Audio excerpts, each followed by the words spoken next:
이번 시간에는 의복 원형에 대해 살펴보도록 하겠습니다. 원형은 평면 재단의 기본이 되고요. 여러 종류의 의복 구성에 응용이 됩니다.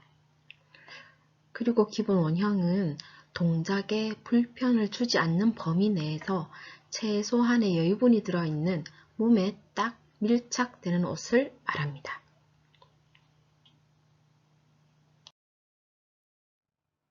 원형의 종류에는 인체 부위와 기능에 따라 길 원형, 소매 원형, 스커트 원형, 슬랙스 원형이 있습니다. 의복 구성 방법에는 인체의 특성을 고려하지 않은 평면 구성과 인체의 구조, 기능, 형태를 고려한 입체 구성 방법이 있습니다.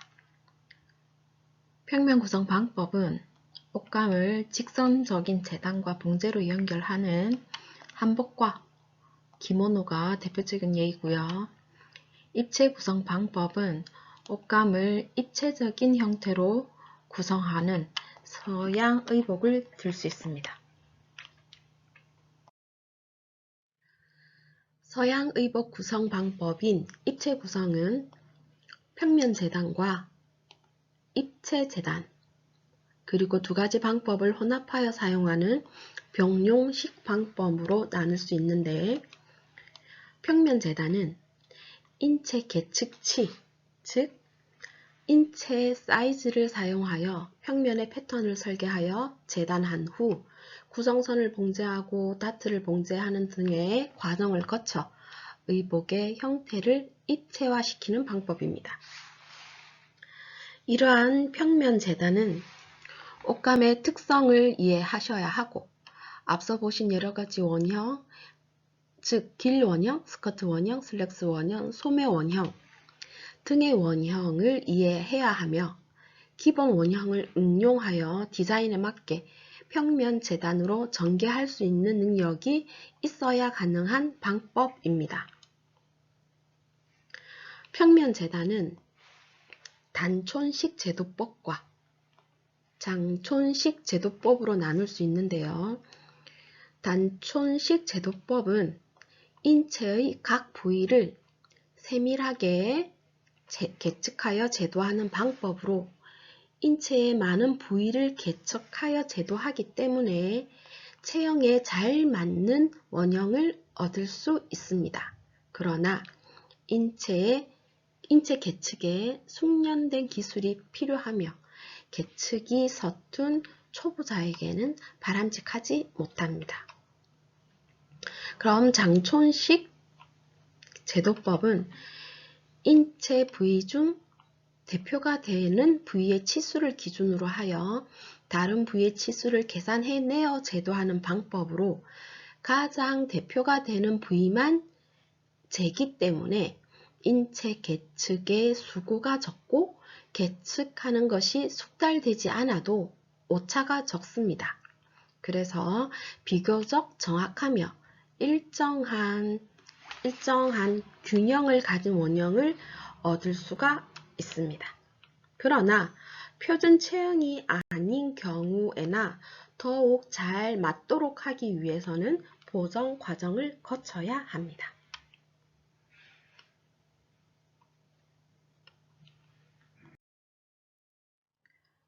입체 재단은 옷감을 인체의 치수와 같은 인대에 머슬린을 이용하여 직접 형상화시켜 가면서 고정한 후 봉제하는 방법입니다. 이러한 입체 재단은 옷감의 특성 외에도 색상과 문양 등을 이용하여 새로운 형태의 디자인을 개발할 때 많이 사용되고 있는 방법입니다. 평면 재단과 입체 재단을 변용하는 병용식 방법은 의복 구성의 기본이 되는 선을 평면 재단으로 하고, 평면 재단이 어려운 부분은 인대를 이용하여 입체 재단하는 형상으로 만들어가는 방법입니다. 지금까지 의복 구성 방법에 대해 학습하셨습니다. 지금부터는 의복 패턴 설계 시 필요한 약자와 길 원형, 스커트 원형, 슬랙스 원형, 소매 원형의 부위별 명칭에 대해 살펴보도록 하겠습니다. 먼저 가슴 둘레는 B, 허리 둘레는 W,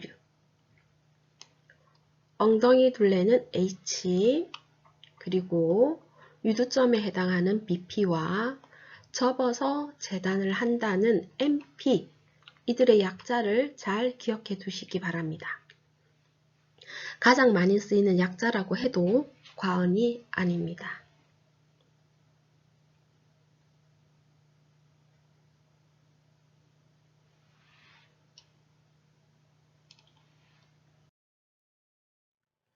먼저 길 원형의 뒷판에서 나타나는 약자를 확인해 보도록 하겠습니다. 뒤 목점입니다.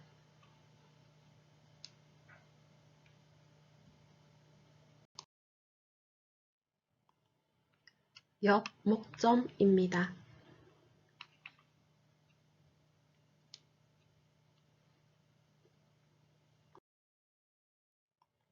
뒤 목점과 뒷판의 옆 목점을 연결하여 뒷목 둘레선이 됩니다.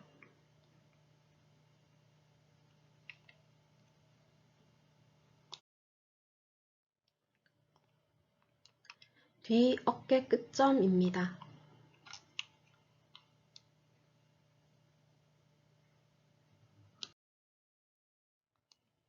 뒤 옆목점과 뒤 어깨점을 연결하는 선이 뒤 어깨선이 됩니다.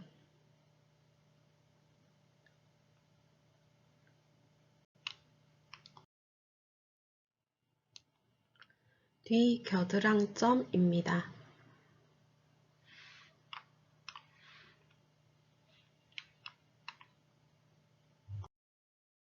뒤 어깨 끝점에서 뒤 겨드랑점으로 연결되는 선이 뒤 진동 둘레입니다.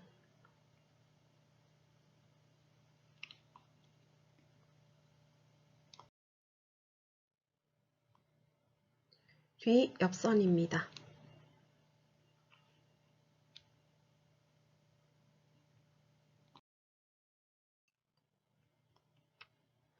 가슴선입니다.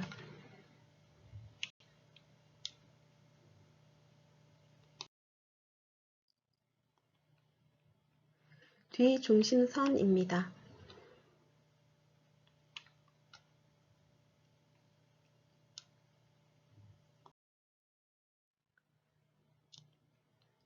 허리선입니다.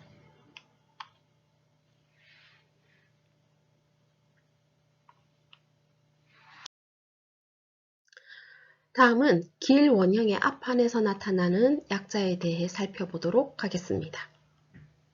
먼저 옆목점입니다. 이는 앞판에 있는 옆목점이 되는 겁니다.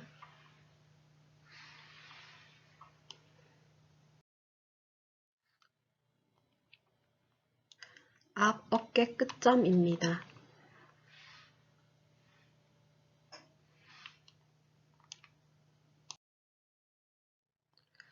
앞판 옆목점에서 앞 어깨 끝점으로 연결되어 앞 어깨선이 됩니다.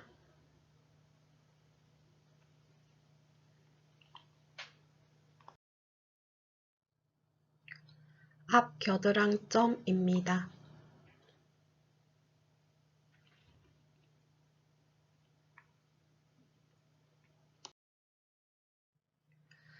앞 어깨 끝점에서 앞 겨드랑점을 연결하여 앞 진동 둘레가 됩니다.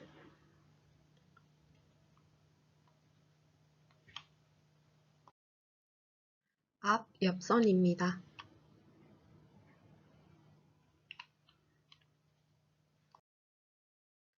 다음은 허리선입니다. 허리선의 경우 헷갈리는 경우가 많은데요. 기초 허리선에서 앞 처진분이 설정이 되면 허리선이 다시 설정이 된다는 점 유념하시기 바랍니다.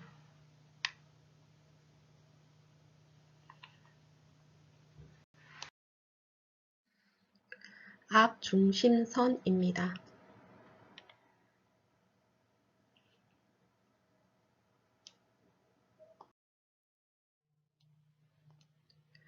암목점입니다.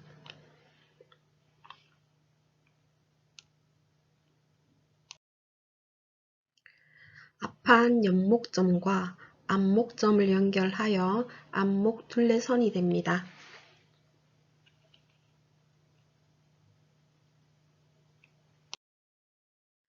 마지막으로 BP입니다.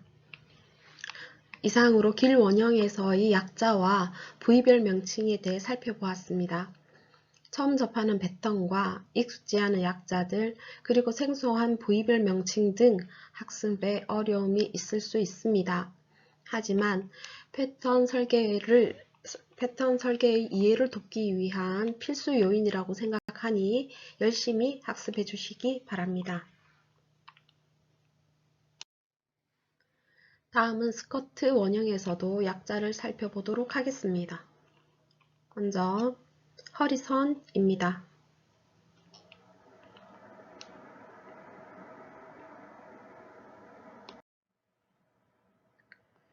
다음은 엉덩이선입니다.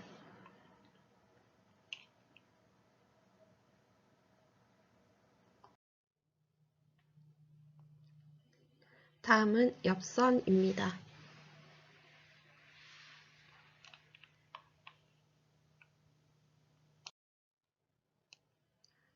다음은 밑단선입니다.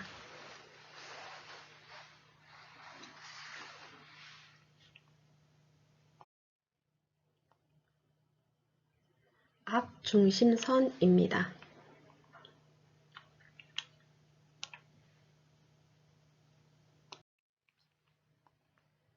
뒤중심선입니다.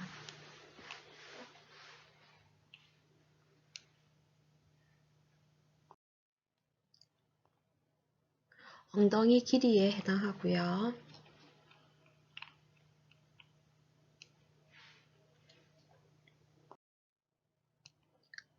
스커트 길이, 즉 총장에 해당합니다.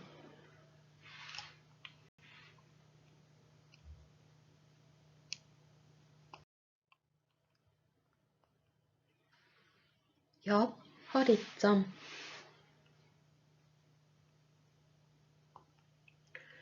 뒤 허리점,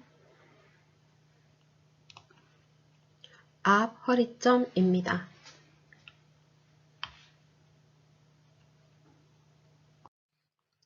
다음은 슬랙스 원형입니다. 허리선입니다.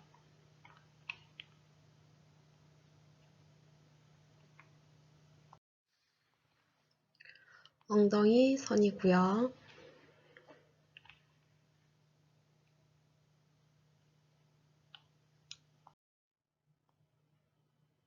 미디선입니다.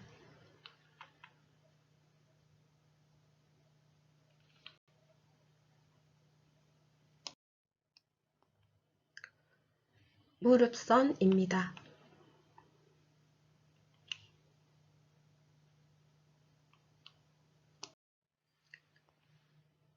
밑단선입니다.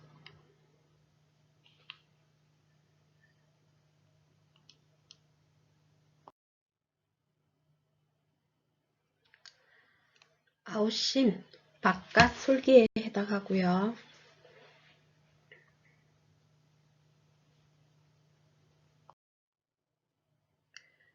인심, 안솔기에 해당합니다.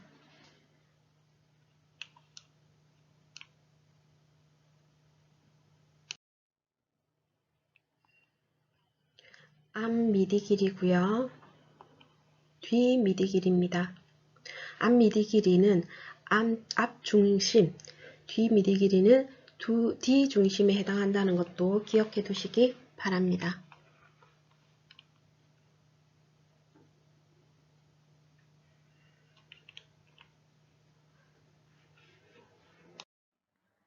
다음은 소매 원형에서 나타나는 약자에 대해 알아보도록 하겠습니다. 먼저 소매 길이며 소매 중심선에 해당합니다. 소매산 높이입니다.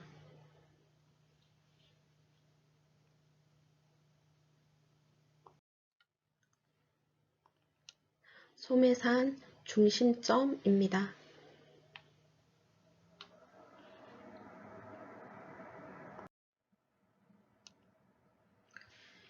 뒤 진동둘레선입니다.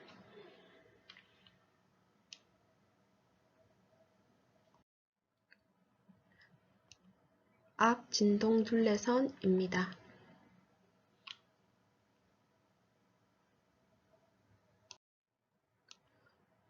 뒤 소매폭이고요. 앞 소매폭입니다.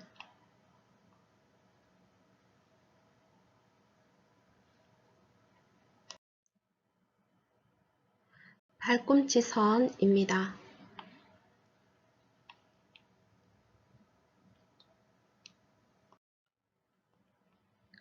소매부리선입니다. 이상으로 의복 제도 시 알아두셔야 할 약자와 패턴 부위별 명칭에 대해 살펴보았습니다.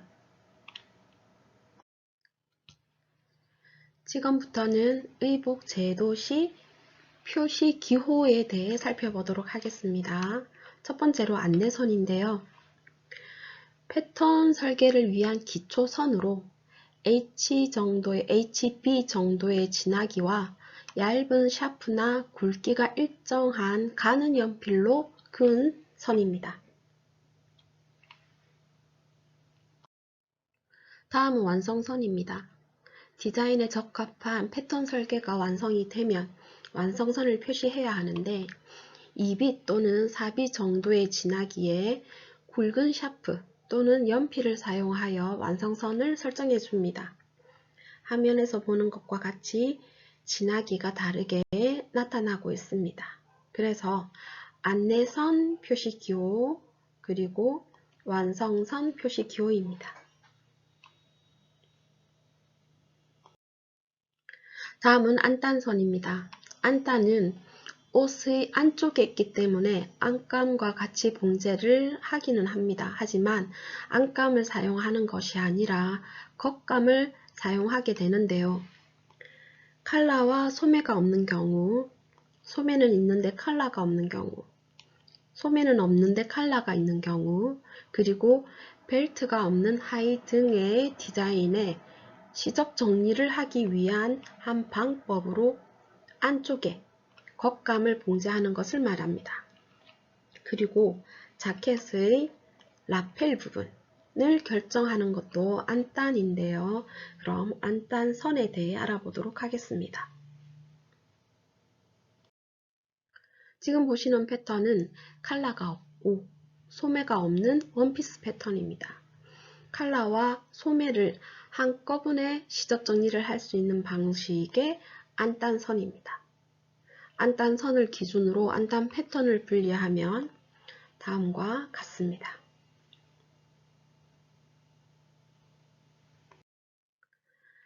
다음은 칼라는 없고 소매는 있는 디자인의 경우 목둘레를 기준으로 안단선을 설정하시면 됩니다. 또는 칼라는 있고 소매는 없는 그런 디자인의 경우에는 진동 둘레선을 기준으로 안단 설정을 하시면 됩니다. 디자인에 맞게 사용하시면 되는데요. 각각의 안단 선을 기준으로 안단 패턴을 분리하면 다음과 같습니다.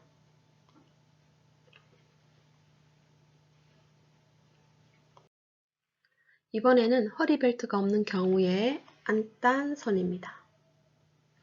안단 선을 확인하시고요. 안단을 분리하면 다음과 같습니다.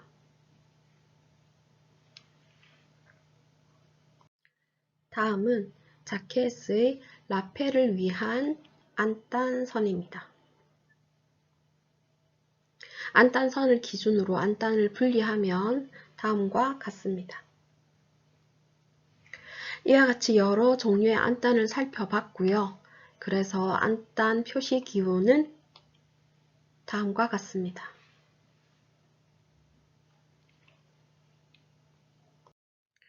다음은 꺾임선입니다. 꺾임선은 자켓, 코트 등의 라펠이 끼는 부분을 표시하는 기호입니다. 골선 표시, 스티치 표시 등과 같은 모양이고 길이와 굵기에 대한 차이만 있는 기호이기 때문에 패턴 설계에 대한 기본적인 이해가 되어야 구분할 수 있는 기호인 듯 합니다.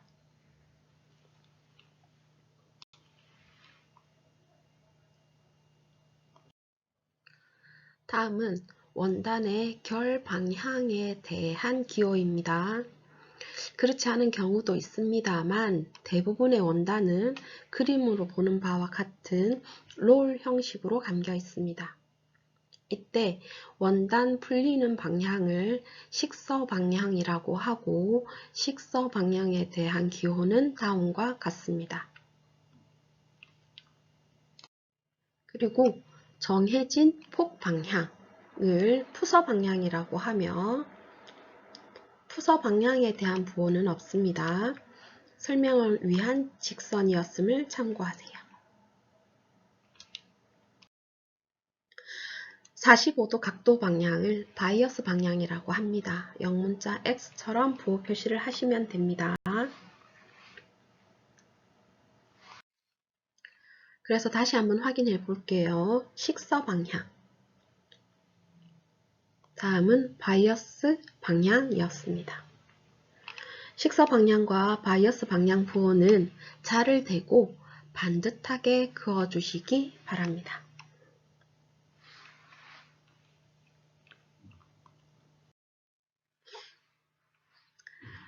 다음은 골선입니다.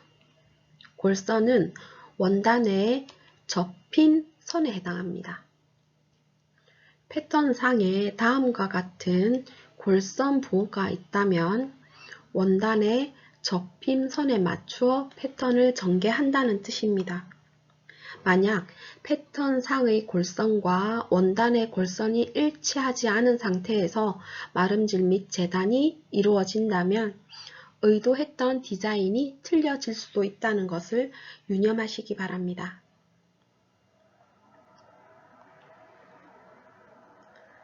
다음은 털이 누운 방향성입니다.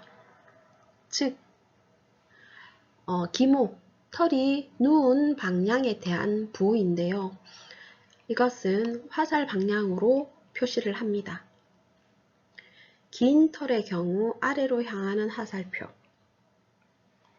짧은 털의 경우 위로 향하는 화살표를 사용하여 표시합니다. 하지만 디자이너의 의도에 따라 화살표 방향은 바뀔 수 있다는 것도 참고하시기 바랍니다. 다음은 등분선입니다. A에서 B를 2등분한다. C에서 D를 2등분한다. 또는 D에서 E를 3등분한다.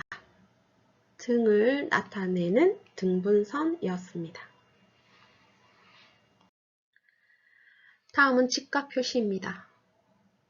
대부분의 패턴의 기초선이 사각형인 경우가 많고 패턴을 설계하는 중에 직각을 찾아야 하는 부분들이 많은 편입니다.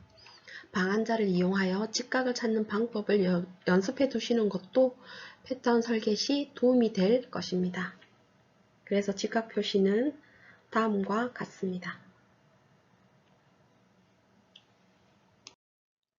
다음은 다트입니다. 길 원형의 어깨 다트, 길 원형의 가슴 다트, 스커트 원형의 허리 다트입니다. 그리고 허리를 기준으로 상의 하의로 같이 연결된 다트입니다. 여러 가지 다트를 살펴보셨고요.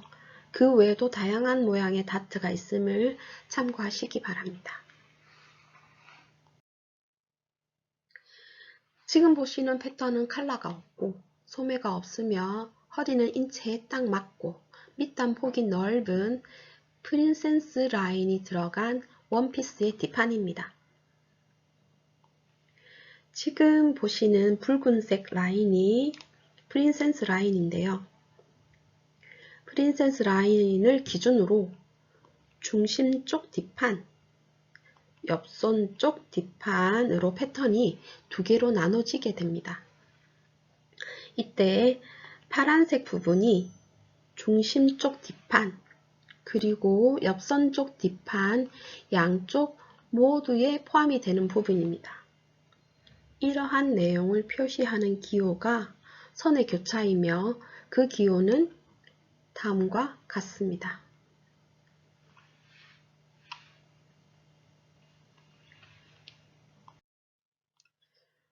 선의 교차를 이용하여 패턴을 분리시켜 보면 다음과 같습니다.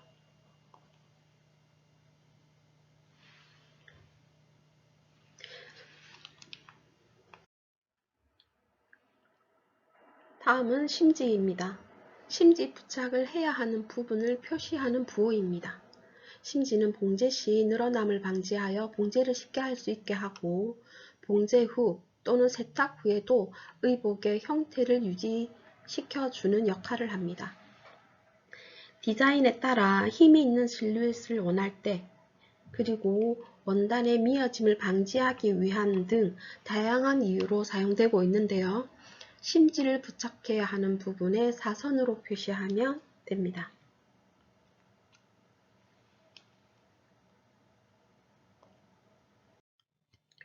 다음은 다림질 기법을 위한 부호입니다. 다림질로 완성선의 길이를 늘리거나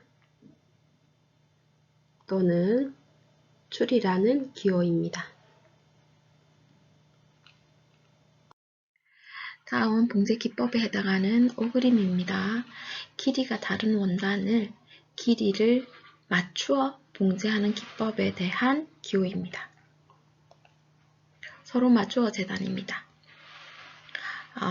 이 기호 같은 경우에는 골선 부호, 줄임 부호와 모양이 같습니다. 그래서 설계된 패턴을 전체적으로 이해할 수 있어야 부호를 구분할 수 있습니다. 패턴을 서로 맞추어서 재단을 한다는 뜻입니다. 마지막으로 단추 구멍입니다.